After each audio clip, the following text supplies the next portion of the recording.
that was for a different purpose. It was with Facebook founder and CEO Mark Zuckerberg, and now this couldn't get better. So there's something very auspicious about this timing, that every year the bar just gets raised in terms of who we interact with at Dogra Hall. But today we are here for a very important mission, and you all have heard Kailash Satyarthi give us this new mantra and this new call to, and literally an invocation post-Diwali in terms of the spirit of volunteering and really finding out a bigger, higher purpose to dedicate ourselves to. One thing which I did want to touch upon is that in your acceptance speech in 2014, you shared with the whole world the story of Devli. And you said in that particular acceptance speech is that when you rescued this tiny 8-year-old girl, the first conversation you had with her is that she turned very angrily at you and said, "Why did you take so long to come and get me?" Help me understand, how did you make this radical journey yourself from being an engineer to dedicating yourself to campaign for child rights, to make sure that they have a life of dignity and freedom? So share with all of us your journey and what has been what was that moment when you decided to dedicate your life to this? Well, I thank you for that. I started my journey with this small cobbler boy's empty eyes, without dream, without aspiration, without future. And that anger gave me a new perspective of life to understand that there is something wrong happening in the society and the people are trying to convince me in the other way around. So I started looking the world with a different eye, and I could see that many children were working and not going to school and all these things, but I didn't know much at that age. And as I grew up, I realized that many of young friends of mine were leaving school because they could not afford syllabus books or fees. So I started collecting some money out of my pocket money, and also started collecting some old used books to help those needy children. And one day I decided that I will go with my friend and bag books, used books. And it was quite a theater, somebody going on the streets at the age of 11 and bagging old used books. But within few hours, I was able to collect over 2,200 books. And then everybody came to know that it's a great idea that old books could be used by the needy children. And let me tell you that when we created a library, what we call the book bank, teachers, principals, others have supported. And within a year, we have collected so many books that no single child was deprived of textbooks in my township, and nobody was compelled to leave schooling because of lack of books. That was in the age of 11 I did. But it did. So I was looking for some solutions to find such problems, but that was not easy because nobody was working on it. So that's why I said that I had no role model to follow. Then, if you allow, let me share an incident in a minute or two. I thought that one way of raising my voice and challenging that it is not simply poverty, it is the denial of human dignity and human freedom. Let me publish a magazine. So unfortunately, those days I didn't have Facebook. Otherwise, I could have come to Ankhidas ji, please help me out. But I had to collect some money, and then I started a magazine. I moved to Delhi because I was married in Delhi. So sometimes one can become ghar jamai, so like ghar jamai. But I never stayed in my wife's house, but I stayed in Delhi, so you can call the city jamai. So I came here. And then one day, the magazine's name was Sangharsh Jari Rahega, struggle shall continue. One day, a desperate father knocked my door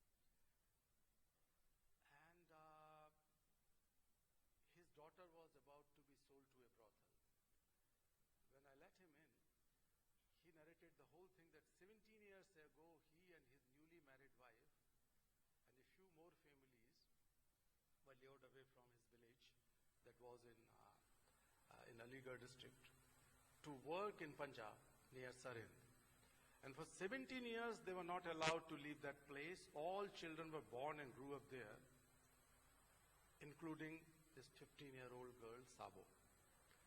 So this man was just holding my feet and weeping badly and saying that, please help my Sabo, meri Sabo ko bachao. And I tell you that when I was writing his story as a journalist, I forgot to continue. I left my pen and notebook. And I started thinking that if she was my daughter, what would I do? If she was my sister, I was 26-year-old then, I thought that if she was my sister, what would I do? Am I going to write a story?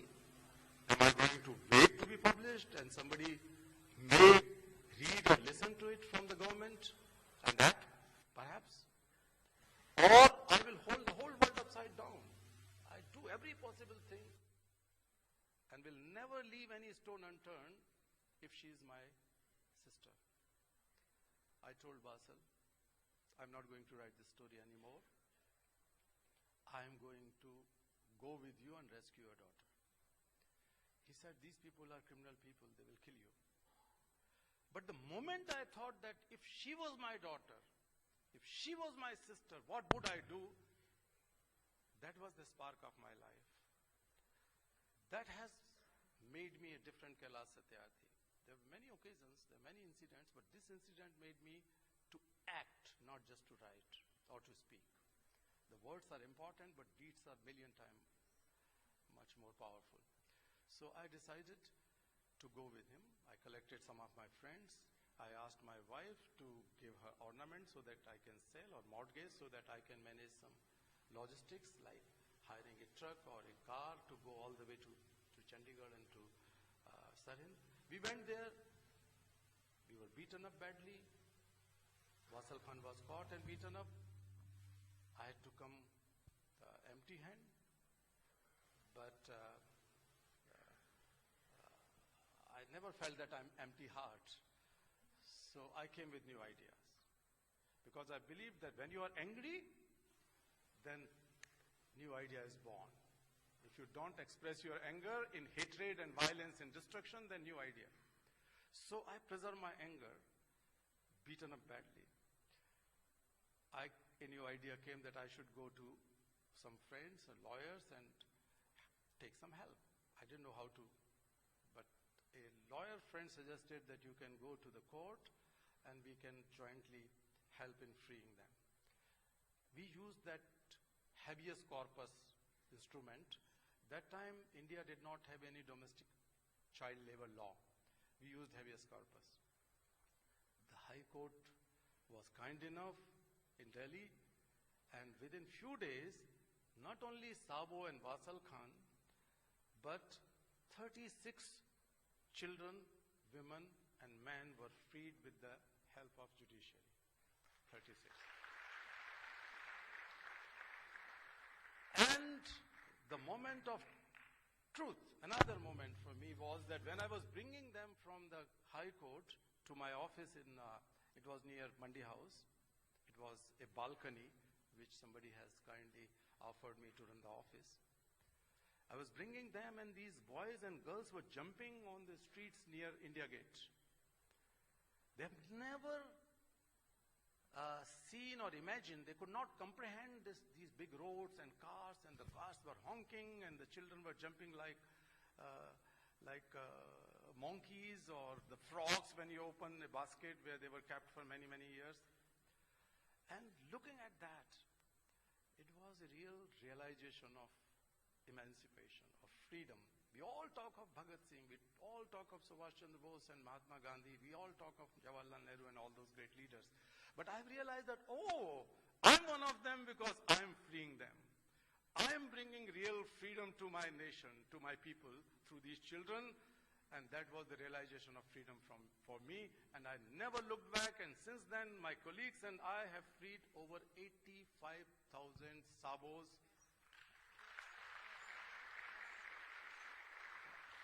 I think there's so much of lesson for young people, as you know, I mean, these are some very glaring statistics in our country. If you just look at the opportunity of the youth energy we have, there are 701 million people in our country who are below the age of 30. 41% of our population is below the age of 20. So there's a real opportunity in terms of public service and making sure that these causes are embraced.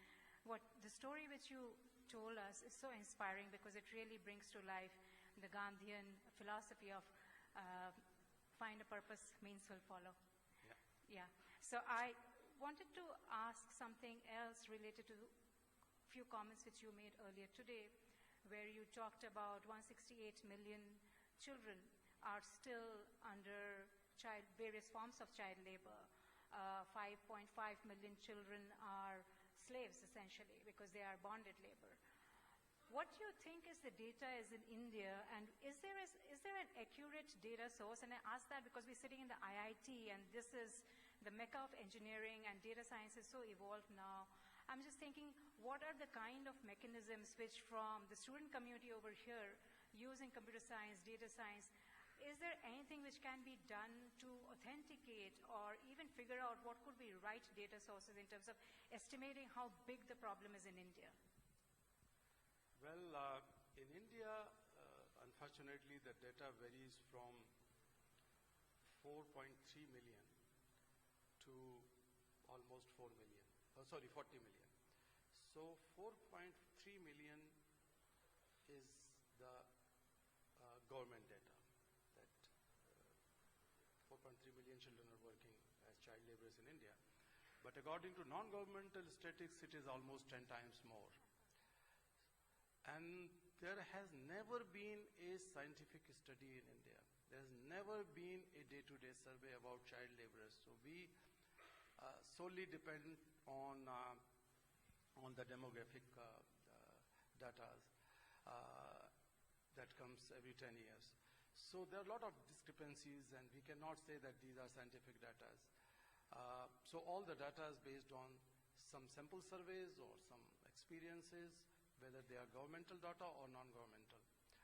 So until unless we are not aware of the real magnitude of the problem, we cannot find the solutions. So that is very, very important, and I have been asking the government for many, many years to make sure that we know the correct answer of data. The problem begins with the denial, actually. For years, many governments in the world were completely denying the existence of child slaves or child trafficked children. Even the children who were the victims of child sexual abuse, those data were not available. Until few years ago, in India, we didn't have data of missing children. Bachpan Bachao Andolan has collected information from each single district magistrate and district police officers, SPs, and asked them that how many reports have been registered. So we collected that data, and the whole country was shocked when we revealed it, that almost 120,000 children go missing every year in India. And these missing children do not disappear in thin air, but they are trafficked, they are lured away, they are sold somewhere, they are used as prostitutes or child laborers or child slaves and so on. Some of them might be used for organ sale or crimes like that. So then the government of India woke up and started collecting some data under NCRV. So now NCRV started collecting data. But data collection was not enough. So we have to not only authenticate it, but also to mobilize the judicial action for that. And we approached the Supreme Court of India. And when the Chief Justice led bench has taken it up seriously and accepted a standard operational procedure, SOP, and asked all state governments and central government to register each single case as FIR. India did not have any law about the missing children, so FIRs were not registered. So Supreme Court of India has directed state and central government to ensure that every single case is registered and investigated under proper FIR. So that helped. And now in 4 years, the number of missing children has gone down almost half, from 120 million to 60-65 million. So that worked. So if we have data, then we can think that what could be the strategic direction to take, and then how we can solve the problem. Earlier today, we also heard in the IIT director's room when we were informally meeting that IIT Delhi here has a working group, which is looking at working with NGOs, etc. And maybe this is an area where there is scope for partnership between between the NGO sector and the academia, as well as looking at social media platforms in terms of how do you crowdsource and create these kind of data pools and then surface and authenticate, so that the census and other organizations on the government side who are engaged in terms of building these data sets are also giving cognizance to this kind of crowdsourced material which is collected. And to your point, it is kind of heat at the top, which you're trying to do through judicial getting the judiciary engaged in this and by civic action, but also heat at the bottom by getting all the student community organized around these principles and then using their own volunteering experiences to create some kind of informatization of these kind of sort of geographic concentrations, maybe to expose to your campaign in terms of how you can authenticate what the scope of the problem is, like you said. So do you think social reporting as a tool, using the internet as a platform, can really work? Definitely, absolutely. Community actions, community mobilization, community support, in all manners is most effective. The legal actions may take time, the legal actions may be very specific, but when it comes to the community actions, then it becomes much more long-lasting, much more tangible, much more deeper and broader. So that's why the engagement of young people through the social media could be a very, very important tool in fighting these kind of menace, child labor or trafficking, child baggery, child prostitution. These things, some of these things are quite visible. So they can definitely help in collecting the data, and we can do. But eventually it is the responsibility of the state. The government has to make sure and gather all the information and data so that the concrete action could be taken. It could be the legal action, it could be the rehabilitative action, educational support, or whatever, financial support. These things have to be segregated according to the need of those children, and the government has to respond. But definitely, you guys can definitely do much more than anyone can do. And if you allow me, let me tell you that I personally believe, I have been working on this issue for the last 36 years, and I've realized that we cannot solve any problem on the earth, may it be the sustainability issue of ecology and so on, may it be the corruption issue, may it be the discrimination, exploitation issue, the gender discrimination, the caste system, the communal tensions, all these kind of things. We cannot solve these things in conventional manner. We cannot depend on the heroes and champions and leaders and politicians and so on. If we really wanted to make a change, my experience is that the change can happen only if the young people sit on the driving seat and take the leadership role. No one else can do. And that's why we are launching a campaign, you are aware of, and that is 100 million for 100 million.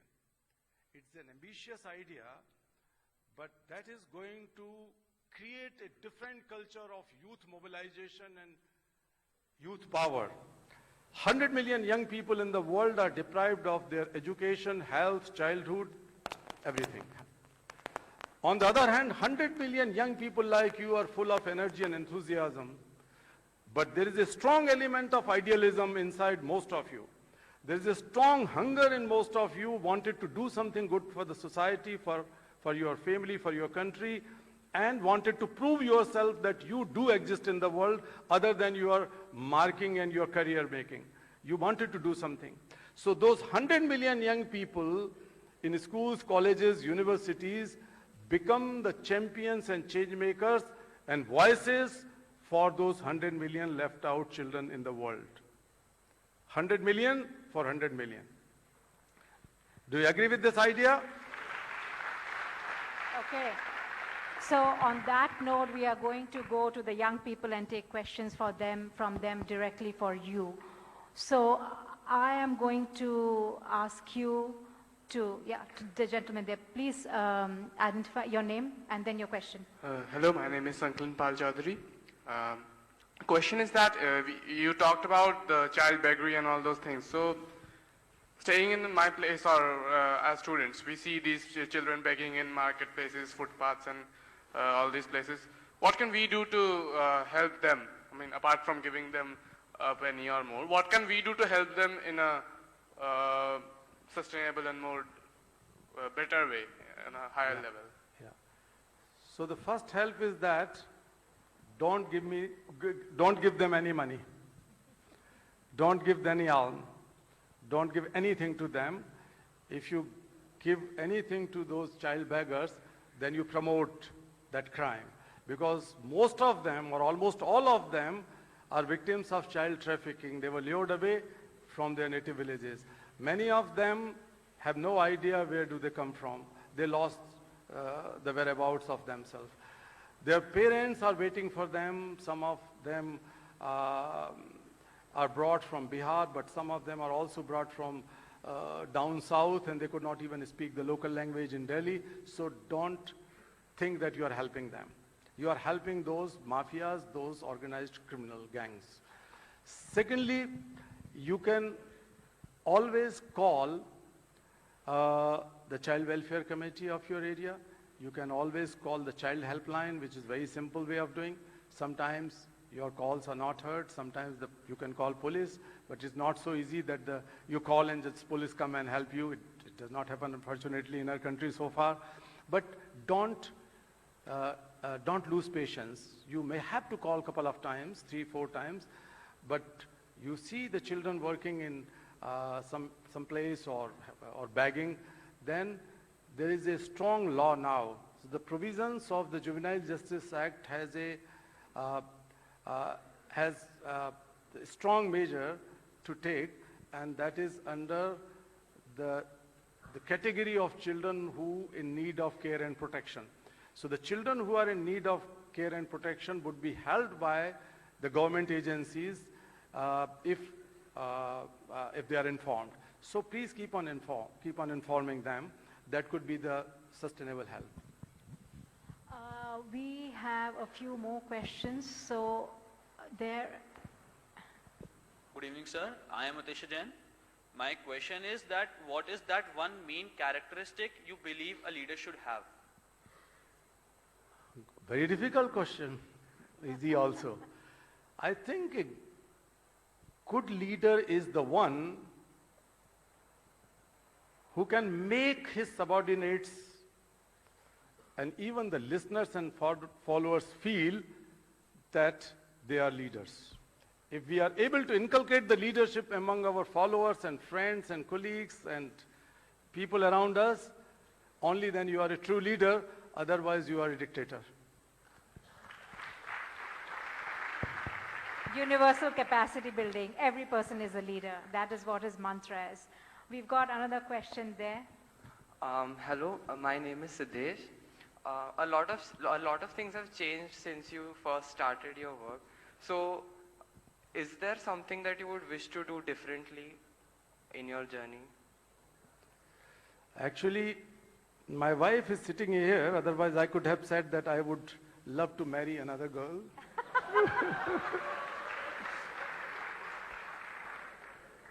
So,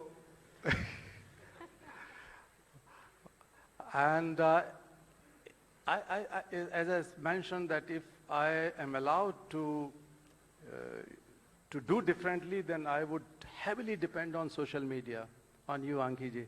That is another way of doing. I can think of doing so. But instead of depending so much on the institutions, which I did for many years in my initial years, I could have built a strong youth movement, believing that only the power of youth can change my country and change the world and no one else. If I would have to do differently, I will begin with young people, not with the old institutions.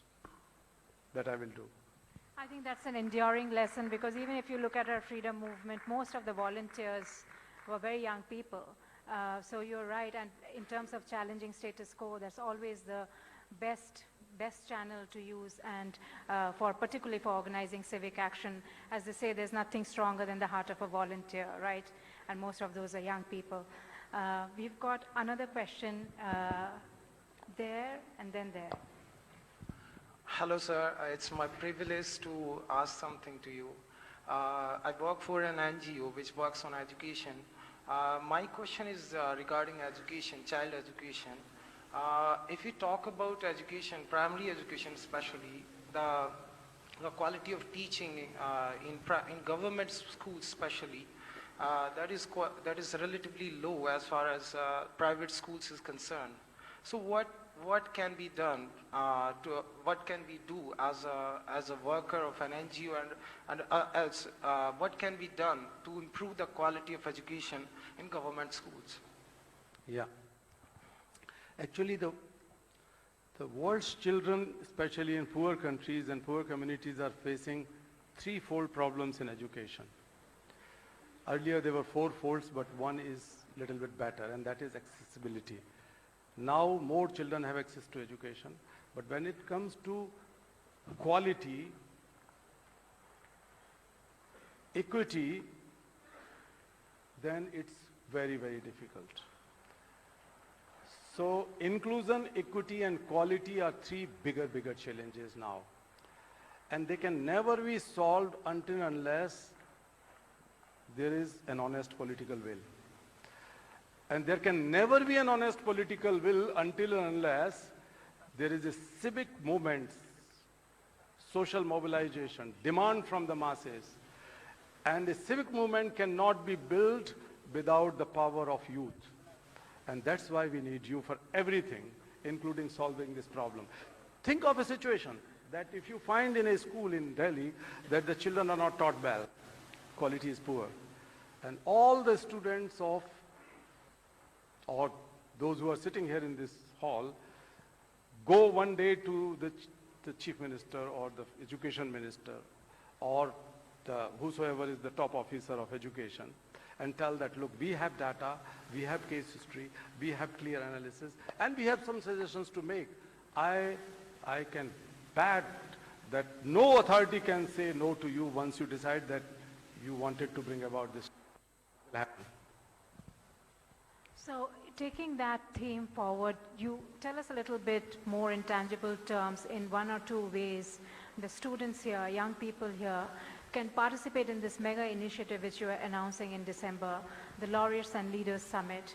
And there will be a very big call for civic action and civic organization where you want a lot of young people to participate. What are those one or two things which every individual in this room can do to contribute to your mission?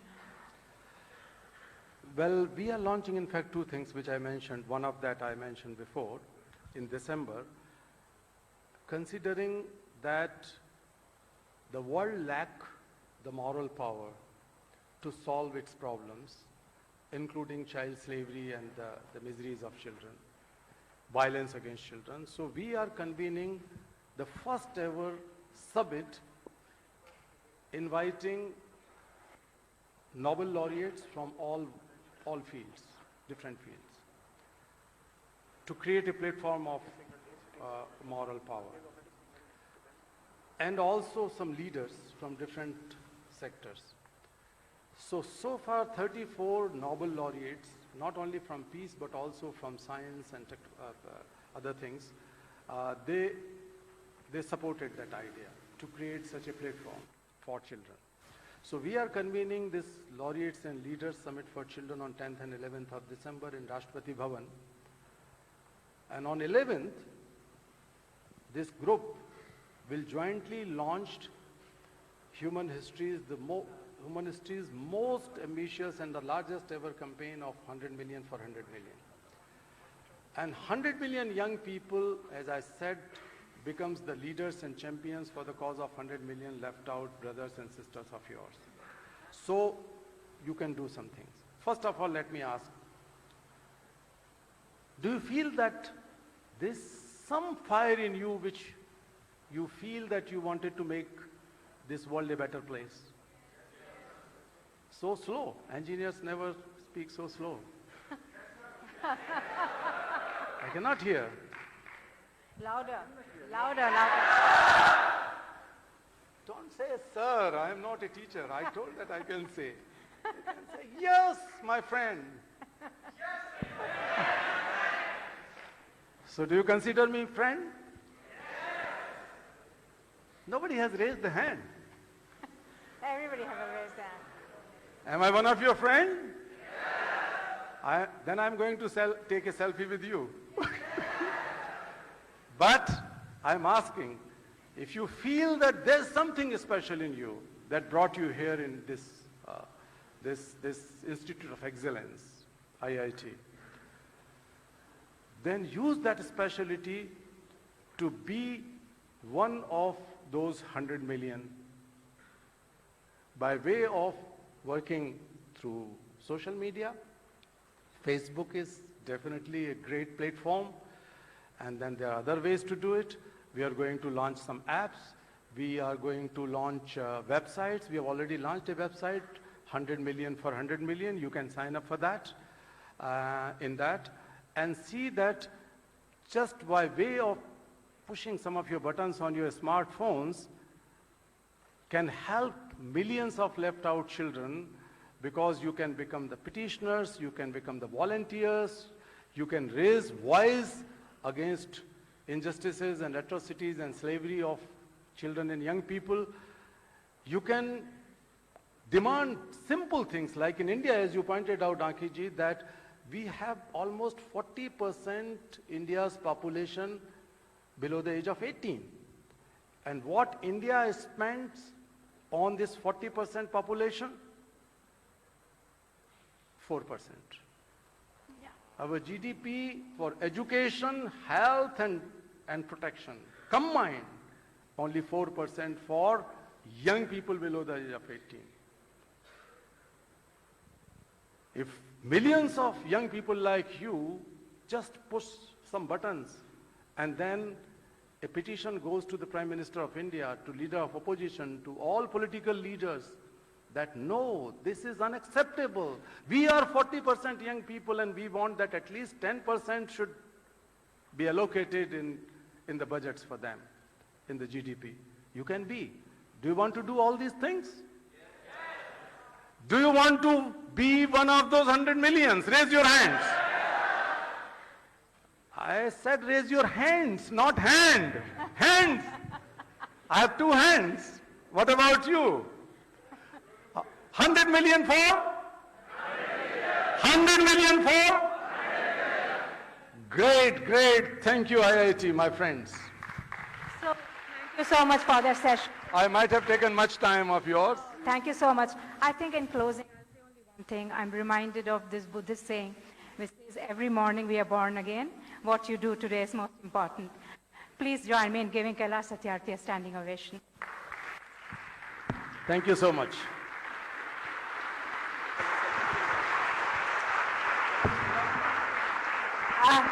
I request all of you to please come forward to have a selfie with sir. Please come forward, not on the stage, just come and come together forward.